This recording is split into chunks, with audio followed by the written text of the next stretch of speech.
The day Maeve Callister walked into a pawn shop with her brother's silver star in her coat pocket was the day she swore to herself she would never ask anyone for help again. She hadn't eaten since Tuesday. This was Thursday. The shop was on Clement Street, tucked between a laundromat and a Vietnamese sandwich place that always smelled like cilantro and warm bread. She'd driven past it 6 times before she finally pulled over. She sat in her car for 11 minutes. She counted. The man behind the counter was maybe 60, with reading glasses pushed up on his forehead and a faded tattoo on his left forearm that she didn't look at long enough to make out. His name tag said Tector. He was kind in the way that some men are kind, quietly, without making a show of it, and that almost made it worse. She put the medal on the glass case and watched his face. "Silver Star," he said. He didn't touch it right away. "Military? My brother's," she said. "He passed 2 years ago." Hector looked at her then, really looked, and she had the uncomfortable feeling that he was reading something in her face she hadn't meant to leave visible. "You sure you want to do this?" She wasn't. She hadn't been sure of anything in 4 months. "What can you give me for it?" she asked. She needed $412. That was the exact number. She had written it on the back of a CVS receipt and folded it in half inside her wallet. 2 months of storage fees for the unit where she was keeping everything she'd moved out of her apartment. Her landlord had given her 30 days. She'd been out in 22. She was staying in the break room of her friend Debbie's yoga studio, sleeping on a mat behind the supply shelf, pretending not to hear the sound of her own life falling apart. She was 31 years old. She had a nursing degree from Ohio State, 8 years of critical care experience, and $47 in her checking account. The Silver Star sat on the glass case between them, catching the overhead light. That's when the dog walked in. She heard him before she saw him. Nails on the linoleum, a slow, heavy sound, deliberate. She turned, and there was a German shepherd in a tactical vest moving through the door like he owned the building. Like he'd been here 100 times and never once found anything worth worrying about. He was big. Not aggressive big, just solid, the kind of animal that makes you aware of how much space a living thing can take up. Behind him was a man. He looked about 40, maybe a few years past, with the kind of stillness that doesn't come from being relaxed. It comes from spending a long time in places where stillness is the difference between bad outcomes and worse ones. He was in civilian clothes, dark jeans, a gray fleece, but the way he held himself read military the way Hector's tattoo had almost read military. Maeve was a nurse. She read bodies for a living. This man had a history. "Sorry," he said to Hector. "He's usually better than this." The dog had stopped at the glass case. He was looking at the Silver Star, not sniffing at it, not pawing at it, just looking. His head dropped down low and he went still in the way that dogs go still when they've found something that matters, and he put his chin on the edge of the case and did not move. "Atlas," the man said. The dog didn't move. Atlas. Nothing. Hector made a sound that wasn't quite a laugh. Never seen him do that. The man came to stand beside his dog, and Maeve watched him see the medal. She watched his jaw shift. He looked at her, and then at the medal, and then back at her, and she had the distinct and terrible feeling that she was about to cry in a pawn shop on Clement Street in front of a stranger and his dog, which was not something she had planned for. "Whose is it?" the man asked. She didn't answer right away. "I'm not trying to be nosy," he said.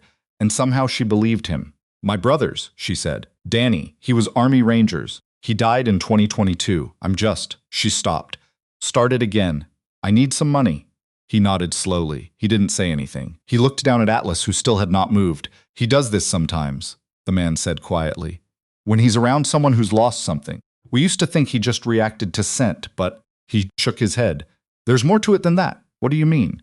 He looked at her again, and his eyes were a pale, steady gray, the kind that doesn't give much away. "What's your name?" She hesitated. "I'm not a cop," he said. "I'm not anything right now. My name is Warren Oakes. I was Navy SEAL. I'm retired. Atlas was my K-9 partner." He put his hand on the dog's back. "And he likes you. So I'm asking..." "Maeve," she said.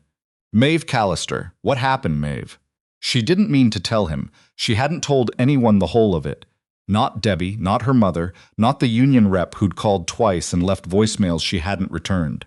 But there was something about the dog with his chin on the case, and this man with his quiet gray eyes, and the cilantro smell drifting through the door from the sandwich shop and the way Hector had stepped back to give them space without being asked. She talked for 22 minutes. It had started in September, with a patient named Mr. Aldridge, late 70s, admitted for a hip replacement complicated by a history of congestive heart failure. Maeve had been his primary nurse on the night shift. She'd noticed at 2:47 in the morning that his oxygen saturation was dropping in a pattern that didn't match what the attending had charted. She'd paged the resident. The resident told her to increase the O2 flow and monitor. She'd done that. At 4:15, she'd paged again. The resident told her she was overreacting. At 4:52, Mr. Aldridge crashed. They'd gotten him back. He survived. He was alive right now in a rehab facility in Marin doing physical therapy. But in the review that followed, the attending physician, a man named Dr. Cranford, who had been at the hospital for 23 years and whose name was on 2 buildings, had written in his report that the delay in escalation had been the nursing team's failure to follow protocol. He had named Maeve specifically. He had suggested in language carefully chosen to sound neutral that her decision-making in high-pressure situations warranted evaluation. She had been placed on administrative leave pending investigation. That had been 4 months ago. "Did you keep records?" Warren asked. "Everything," she said. "Every page log, every timestamp, every note I wrote, I have it all." And the union said it could take 6 to 8 months. She looked at the medal. "I can't wait 6 to 8 months. He was quiet for a moment. Atlas still hadn't moved. The dog's warmth was pressing gently against her leg, and she realized at some point he had shifted to lean against her without her noticing when it happened. "Where are you staying?" Warren asked. "I'm okay," she said. He didn't push it. "You have a lawyer?" "I can't afford one."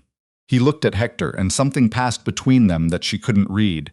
Hector gave a small shrug, like he was giving permission for something. "Don't sell that medal," Warren said. "I need the money today." "I know." He reached into his jacket and pulled out a card. Handwritten on the back was a number. "There's an organization, it's called Bridgeline. They do pro bono legal work specifically for medical whistleblowers and workers who get retaliated against for patient advocacy. I worked with them twice. They're real." He set the card on the case, next to the silver star. "Call before noon." She picked up the card. She put the medal back in her pocket.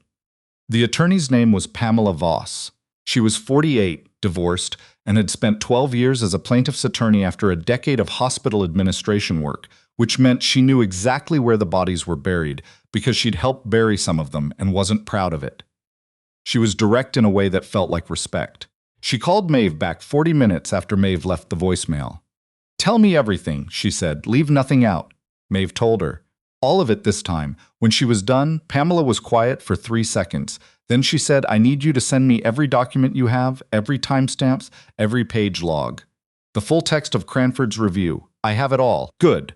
Another pause. "Miss Callister, are you aware that there was a complaint filed against Dr. Cranford in 2019? A different nurse, similar pattern. It was settled quietly." Maeve was not aware of that. "He has a history of this," Pamela said. "Yours is not the first case.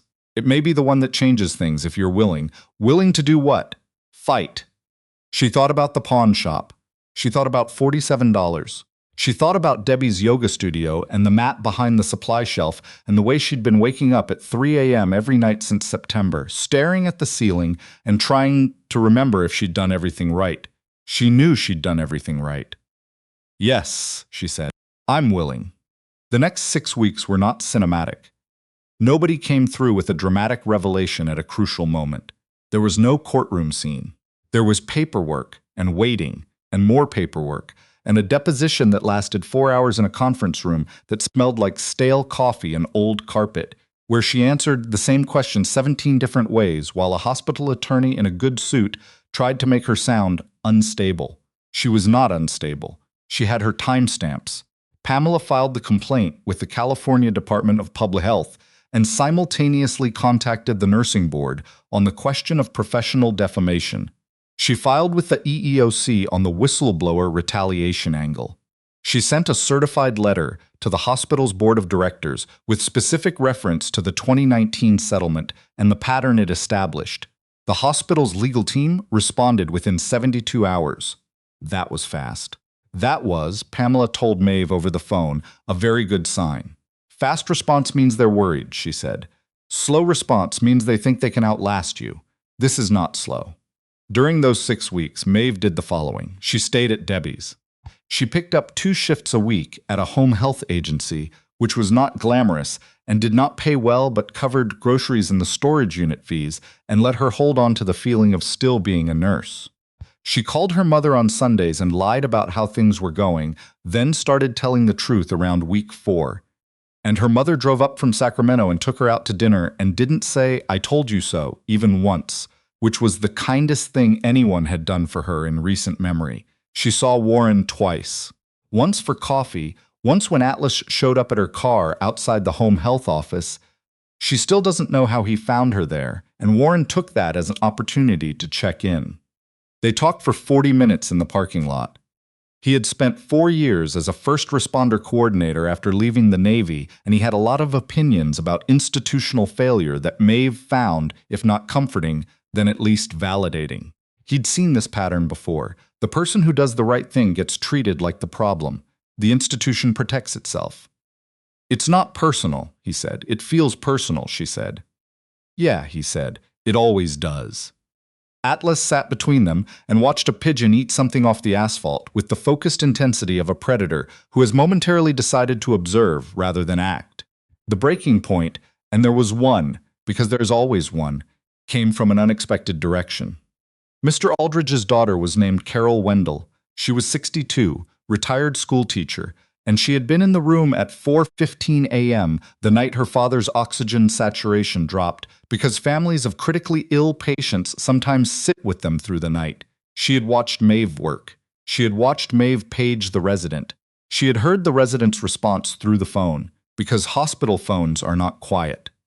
She had written all of this in a journal she kept during her father's hospitalization, because Carol Wendell was a retired schoolteacher, and retired schoolteachers write things down.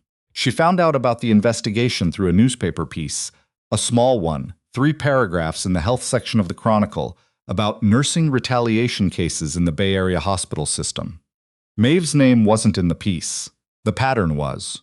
Carol read it on a Tuesday morning and called the reporter within the hour, and the reporter called Pamela, and Pamela called Maeve on a Wednesday at noon. "We have a witness," Pamela said, and she kept a journal. Maeve sat down on the floor of the storage unit, surrounded by boxes of her own life, and she put her face in her hands and she cried. Not elegant, not quiet. The way you cry when you've been holding it for so long that when it finally breaks through, it takes a piece of the wall with it. The hospital settled. Maeve cannot discuss the specific terms, and she won't. What she can say is this. The settlement covered her legal fees. It covered 4 months of back pay. It included a formal letter, written on hospital letterhead, signed by the chief medical officer, reviewed and approved by the board, that stated clearly that the findings against her had been unsupported by the evidence and that her nursing license and professional record had been restored to good standing. Dr. Cranford took early retirement in December. She doesn't know the details of that either. She didn't ask. She went back to nursing in January. Different hospital. She wasn't ready to go back to the same building, and she wasn't sure she ever would be. The new place was a smaller facility in the East Bay, a community hospital that felt, on her first day, like somewhere she could breathe. Her charge nurse was a woman named Adrian, who had been a nurse for 28 years, and who, on Maeve's first shift, brought her a coffee without being asked and said, "If you ever page me at 3 a.m., I will come." Maeve had thought about that sentence for a long time. She still has Danny's silver star. She keeps it in a small wooden box on her nightstand, a real nightstand now, in a real apartment in Oakland, 3rd floor with a window that gets morning light. She moved in February. The first night she slept there, she woke up at 3 a.m. out of habit, and she lay there in the dark for a minute, waiting for the anxiety to arrive, the tightness in the chest, the cycling thoughts. It didn't come. She went back to sleep. She doesn't talk about the pawn shop often. When she does, people want to know about Warren, want to know about Atlas, want to talk about the coincidence of it. What are the odds? What if she'd gone to a different shop? What if the dog hadn't walked in? She understands why. Humans need the story to hinge on something. We need a moment to point to. But here's what she knows. From 8 years of watching people fight their way back from the edge, it's never really the one moment. It's the page logs she kept when she could have cut corners. It's Carol Wendell's staying through the night with her father instead of going home to sleep. It's Pamela Voss spending 12 years regretting her time on the wrong side of these cases and deciding to do something about it. It's Hector stepping back from the counter without being asked, giving two people he didn't know the space to have a conversation. Atlas was the moment everyone remembers. But the story was already happening before the dog walked in. There is something that stays with her, though. Something she thinks about when she's on a night shift and a patient's numbers start doing something she doesn't like, and she picks up the phone to call a resident who may or may not listen. She thinks about Danny. He was 26 when he died. He had been in the army for 5 years. He had a laugh that filled a room and a habit of talking to strangers that had driven her crazy when they were teenagers, and that she would give almost anything to see again. He got his Silver Star for pulling 3 members of his unit out of a burning vehicle under fire, and he was modest about it in the way that people who have actually done something terrifying are modest, not falsely, not performatively, just quietly, like it was simply the thing that needed doing, and he was the one who was there. She didn't save his medal because it was worth money. She almost sold it because she was afraid. And what she learned, finally, in a pawn shop in San Francisco with a dog's chin on the glass case and a stranger asking her name, what she finally understood is that the things that are hardest to let go of are usually the things that are trying to point you somewhere. Danny's medal pointed her back to herself. She wasn't done fighting. She's still not.